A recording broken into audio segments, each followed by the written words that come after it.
இப்போ பார்த்துக்கிட்டிங்கன்னா ஒரு 50 அடி உயரம் உள்ள ஒரு பனைமரத்தில் இருக்கும். அப்போ இதில் கல் பதனி, சுத்தமான பதனி மூணையும் தனித்தனியாக கட்டியிருக்கோம். உங்களுக்கு காட்டுறதுக்காகவே பாருங்க. இது கல் எப்படி முறையடிச்சு போயிருக்குன்னு பாருங்க. இது பதநீர், சுண்ணாம்பு அடிக்கப்பட்ட பதநீர். முதல்ல ஒன்று நல்லா புரிஞ்சுக்கங்க, சுண்ணாம்பு போட்டால் தான் பதனியே உருவாகும். சுண்ணாம்பு போடலைன்னா, அதுக்கு தான் நான் உங்களுக்கு இந்த வீடியோவே போடுறேன். சுண்ணாம்பு போடலைன்னா இந்த மாதிரி கல்லாக தான் ஆகும். முறையாக இருக்குது. முறையை கொஞ்சம் எடுத்துட்டு உங்களுக்கு காட்டுது, ஒரே நிமிஷம். இது சுத்தமான பதநீர். சுத்தமான பதநீர்னா என்னன்னா, கலையத்தில் எதுவுமே சுண்ணாம்பு எதுவுமே தடவாம அப்படியே அதுல இருந்து உழுத சார ஒரு 12 மணி நேரத்துக்குள்ள எடுத்துட்டா அது சுத்தமான பதநீர். பதநீர்ல பாத்துக்கிட்டீங்கன்னா potassium, calcium, sodium, glucose, sucrose இந்த மாதிரி சத்துலாம் இருக்கு.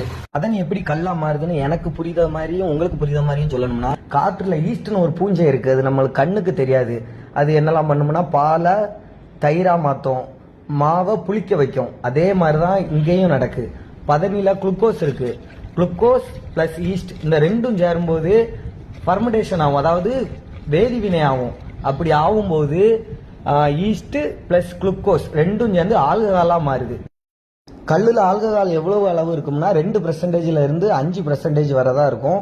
அதுவும் நேரத்தை பொறுத்து அதுக்கு மேலே கூடவும் வாய்ப்பு இருக்கு.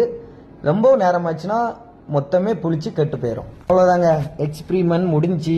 இனிமேல் கல்லை தூர ஊற்றிட்டு அதில் சுண்ணாம்பு ராவி பதனிக்கு கட்டியாச்சு. பயணியை எடுத்து குடத்துல ஊற்றிக்கலாம். பயணியை குடத்துல ஊற்றியாச்சு. இப்போ கல்லை தூர ஊற்றிடலாம்.